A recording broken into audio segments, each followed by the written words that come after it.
정법의 인문학 해완 컨설팅 연구소에서 들려드리는 정법의 인문학 차원에서 오늘은 15번째 개 지산경계가 되겠는데요. 지난번에 하천대유계를 설명해 드렸는데 하늘에 커다란 빛이 있으니까 골고루 다 비춰주니까 모든 것을 다 소유할 수 있는, 크게 소유할 수 있는 그런 기회가 왔다.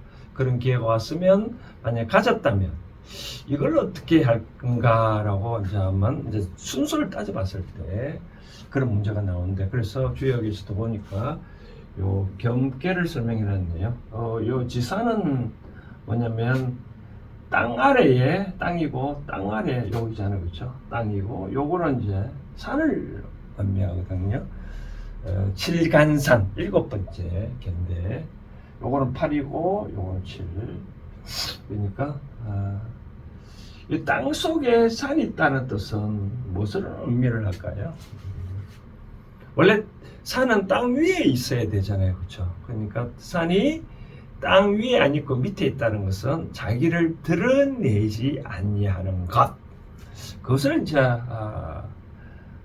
어떻게 보면 겸손이라는 표현을 쓰는데, 그래서 크게 가진 사람이 계속적으로 가지려면, 크게 깨달았다면, 대유가 크게 깨달았다는 의미도 저는 아까 지난번에 말씀드렸는데, 그래 깨달았다면 겸손해야 되겠죠, 그렇죠?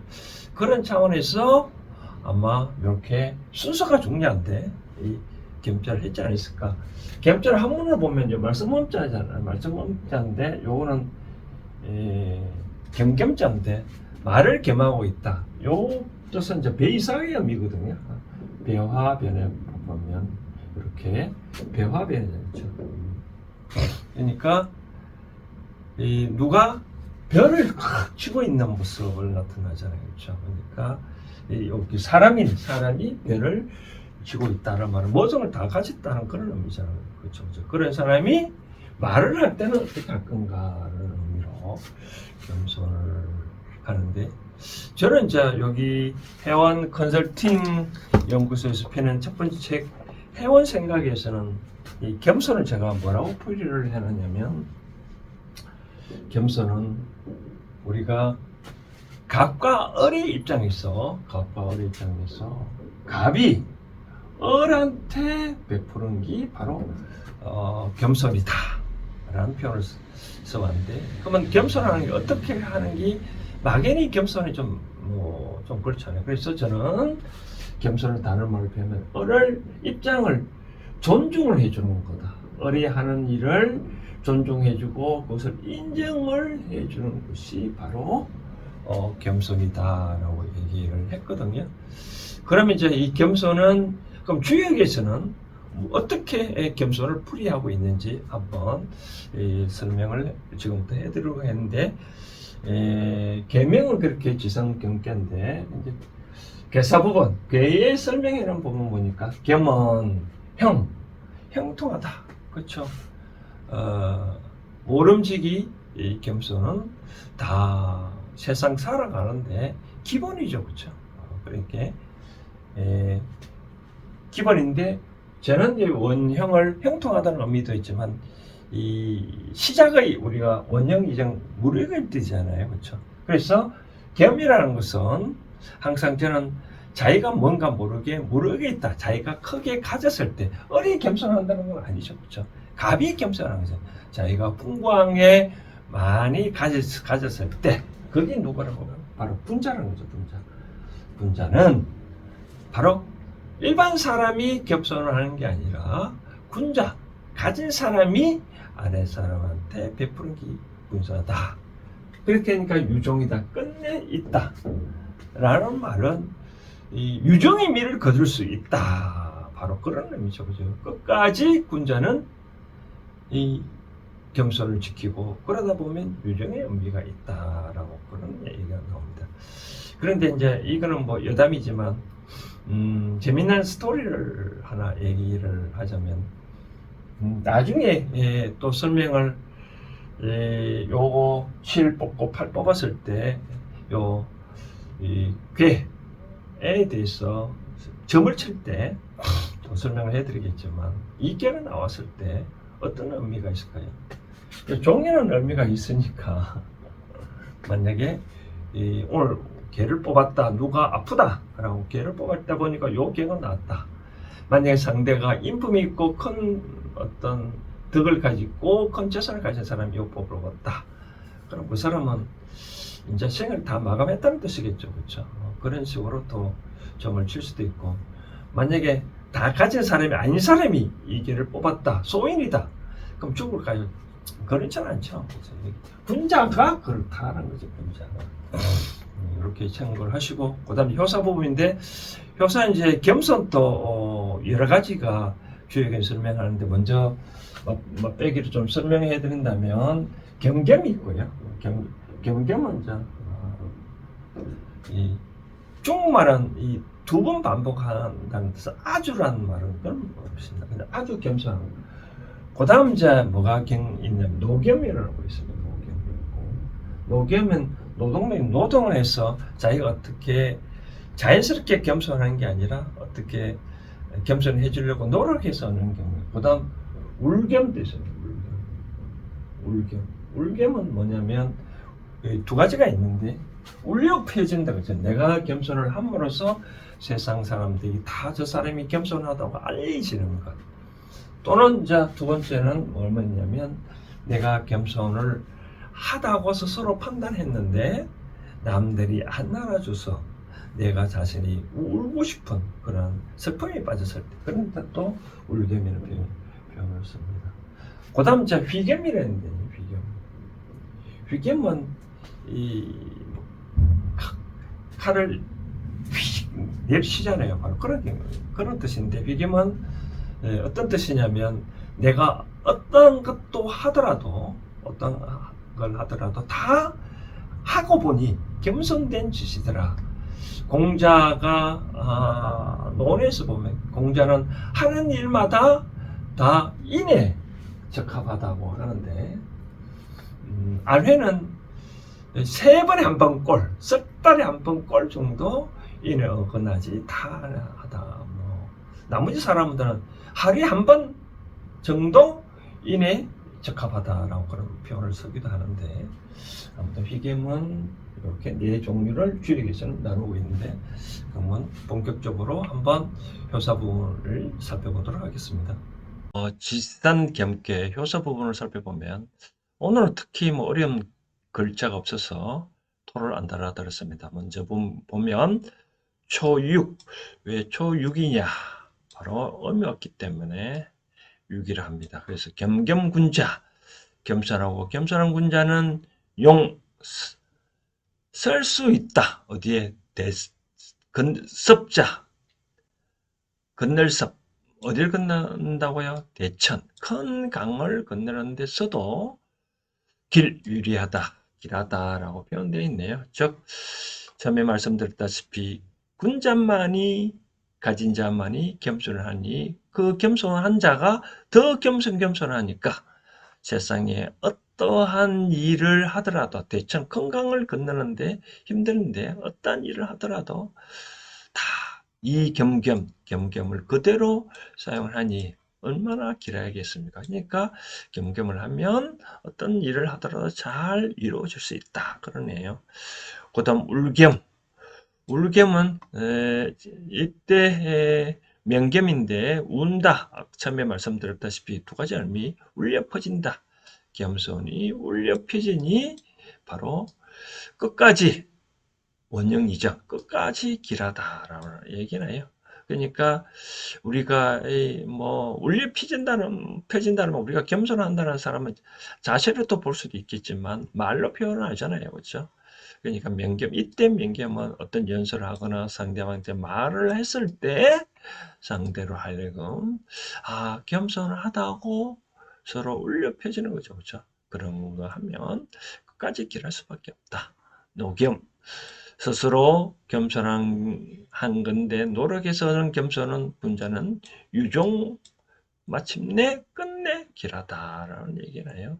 그래서 타고난 게 아니라 내가 이제부터 겸손하려고 노력을 하면 그런 것도 길하다, 그러니 그런 얘기인데, 그 다음 여기 휘겸이 나오네요. 휘겸. 무분리 휘겸 행동하는 자체가 다 겸손한 그 자체의 행동보니 무분리 분리 이로움이 없는 것이 없다. 그러니까 다 겸손 그 자체란 거다 이롭다 그런 뜻이네요. 한편 요거를 이렇게 해석할 수도 있을까요? 우리가 무분리란 말은 이익이 있다라고 그런 거 있잖아요. 결국 부정이 부지니까. 그러면 사람은 이익이 있는 것에도 겸손해야 된다라고 그런 얘기인데 당연하겠죠, 그렇죠? 어떻게 해석하든 결과적으로 행동하는 그 자체가 바로 겸손이다라고 설명을 하는 것 같습니다. 그다음 불부이 기린 그 이웃의 부자가 아니다. 부자가 아니다. 그럼 부자가 아니면 어떻게 될까요? 뭔가 모르게 한 사람이 다 차지했겠죠. 그죠? 이때 부라는 말은 말 그대로 물질적으로 부의 의미도 있고, 행동이 나쁜 사람, 불부라 했을 때, 불부, 소인, 아니면 그런 등등이겠죠. 그렇죠? 이웃에 그런 게 있다면, 응징을 해라. 그러네. 침벌 이용이라. 바로, 침공해서 벌하는데 이용을 하면 이롭다. 무분리, 그러니까, 무분리, 불량이 없다라고 하는데요. 그래서 일반적으로 주역에서는 겸손이라는 말의 진정한 겸손은 분리가 보면, 즉 여기 나온 대로 불부가 보이면 당연히 어떻게 해야 처단해야 된다. 그런 얘기네요. 얘기인데 옛날에 우리 임진왜란 때 곽종절에서 성병이 일어났잖아요. 그렇죠? 성병이 일어난 것도 다 이런 차원을 보면 됩니다. 성병. 또 유교 입장에서는 곽재우 장군이 또 의병을 일으켜서 일본을 무너뜨렸듯이 왜군들을 무찌르듯이 바로 그런 차원입니다. 불불이 기린 직원이 아무리 직원을 존중하고 인정을 해준다 하더라도 기본 원칙에 어긋나는 그런 사람은 침발하는 것이 바로 이롭다고 하네요. 명심해야 될 것 같습니다. 겸손하다 해서 항상 가만히 있는 게 아니라 이 세상에 불부가 보이면 당연히 행동하는 것도 겸손이다. 주에겐 강조하고 있습니다. 반드시 기억할 항목인 것 같습니다. 그 다음 명경, 요거는 말씀드렸다시피 내가 겸손을 하다고 했는데 남들이 알아주지 않으니 나는 울 수밖에 없네요. 그런 경우는 어떻게 한대요? 4. 이용 행사 스승님이 말씀에 따라 행동을 하면 이롭다네요. 그리고 어떻게 한다고요? 요 글자를 어떻게 끊으려면 저를 띄었는데 원칙은 이렇게 끊어야 되겠죠. 그래서 스승님 말씀대로 행동을 해서 업국이란 말은 도시잖아요. 도시에 사는 사람을 정말하는 그런 의미보다는 업국이란 말은 도시에 사니까 내 스스로 여러 가지 물들였겠죠. 그렇죠? 그런 나 자신은 본인 주역에서는 업국은 대부분 본인의 뜻으로 많이 해석하고 있습니다. 그러니까 도시에 살다 보니 내 자신이 물들 수밖에 없죠. 그렇죠? 그런 것들 내 자신을 다스리면 결국 이롭다. 즉 남들이 내가 겸손하다라고 인정 못해 주더라도 그럴 경우에는 한탄하지 말고 내 행동을 한번 뒤돌아보기 위해서 스승님 말씀을 한번 따라 행동을 해서 나 자신을 한번 고쳐 나가면 결국은 이롭다. 결국은 겸손해진다고 하네요. 자, 잘 살펴봤나요?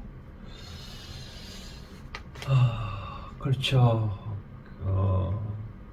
겸손 중요하죠. 그런데 이제 우리가 성경에 보면 이런 구절인데 오른쪽 뺨을 때리면 왼쪽 뺨을 내주라고 그럴 것도 겸손해야 한 표현이 될까요? 근데 주역에서는 그렇지 아니하고 응징을 하라고 하네요. 그렇죠? 응징이란 말은 이런 뜻인 것 같아요. 제가 보면 아까 제가 갑에서 을한테 하는 거를 을을 입장을 존중해주고 거기에 대한 하는 일을 인정해주는 게 바로 그건데 이걸 하는 것을 갑이 하는 자세를 겸손해야 하는데 그러면 갑은 항상 그래야 될까요? 일을 맡겨놨는데 일을 하지 아니했다. 그래도 존중을 해야 될까요? 그렇지 않겠죠. 그럴 경우 어떻게 가감하게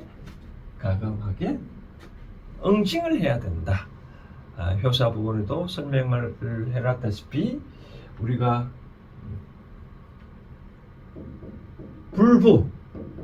부자가 아니다. 그러니까 이웃의 어떤 형태를 가만 봤을 때 부자가 아닌 어떻게 하면 돼요? 그걸 치라고 되잖아. 칠정자. 치라고. 우리가 한문에 보면 갈왕자는 그냥 가른 거고요. 요거로 정자는 칠정자, 갈정, 요거는 이제 징벌한다. 쉽게 말해서 소인지도 뭐 이웃 원정을 친다. 바로 그런 의미거든요. 그런 의미이기 때문에 좀 의미가 다르다라고 하네요. 그리고 또 이제 재미난 표현 아까 설명을 드렸다시피 나는 겸손하는데 남들이 안 나눠줄 때 그런 경우에는 한 번쯤 자기의 생활을 반성을 해봐야 되겠죠. 그렇죠? 효서보면도 설명했다시피 스승의 말씀으로 스승의 말씀으로 한번 예를 들어서 해운 컨설팅에서 올라오는 그런 인문학 방송을 듣고 과연 나는 그렇게 과거에 행동했을까 한번 체크를 해보면 좋겠죠. 그렇죠? 그래서 이제 그런 차원에서 나는 겸손을 하다고 하지만 남들이 겸손하다고 않을 경우 그럴 경우에 한 번 정도 이런 진리의 입장에서 살펴봐서 나의 행동을 다시 고쳐 나가면 처음에 말한 대로 이 겸은 형통하다. 군자가 할 수 있는 형통하다. 나도 군자처럼 무릎으로 이겼다. 그러면 그때부터 여러분은 겸손할 필요가 있고 겸손해질 수 있고 겸손 이제 해야 할 때다라고 말씀을 이제 드리고 싶은 거죠. 자, 이런 개가 나왔다. 그럼 어떻게 할까요? 사업을 할 때 사업을 만약에 어떤 일을 한다, 계약을 한다라고 할 경우 한 번쯤 이 상대의 이야기를 좀 잘 들어보고 한 번 좀 더 귀를 기울여 보라는 의미겠죠, 그렇죠?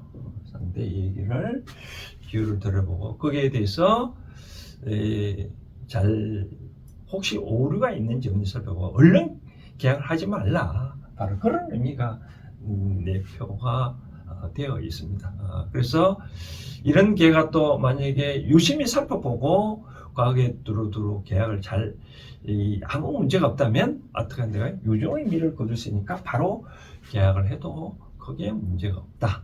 사랑도 마찬가지입니다. 사랑도 이제까지 우리가 만약에 오랫동안 잘 사귀어 왔어.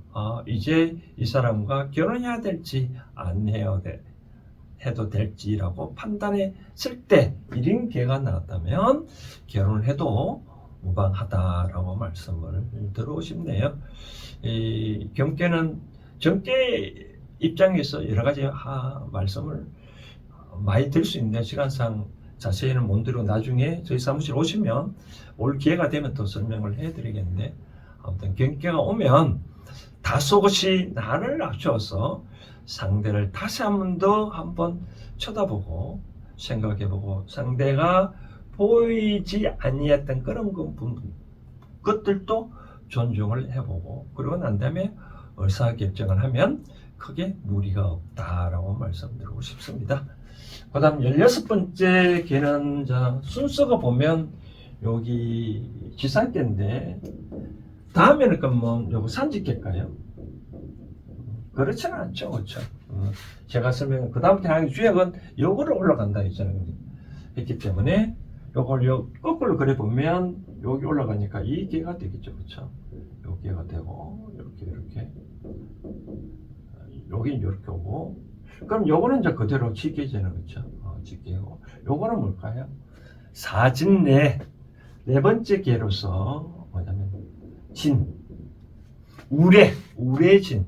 저는 이제 지난번에 설명할 때 요거 땅 속에 있는 지진 형태를 해놨는데 저도 요 개는 참 좋아합니다. 왜 그러냐면 땅 속에 있어야 될 지진이 하늘에서 올라왔다라는 것은 천둥 번개를 친다. 뭔가 모르게 그동안에 수행을 하고 툭 튀어나온 거죠. 그렇죠? 이 하늘은 우리가 하늘과 땅을 보면 해와 달을 보면 어김이 없잖아요. 그요 사시사철 다. 근데 지상 세계에서 뭔가 모르게 인간들이 잘못하면 뭔가 모르게 표현을 해야 되잖아요. 그렇죠? 그런 게 바로 하늘에 바로 이런 현상으로 하늘도 표현을 한다. 불만을 터뜨린다. 생각하는 그런 게이거든요. 다음 주 또 재미나게 한번 또 풀이해 드리도록 하겠습니다. 많이 좋아요를 눌러주시고 많이 애청해 주시면 많이 도움이 될 것 같습니다. 오늘 여기까지 하겠습니다. 감사합니다.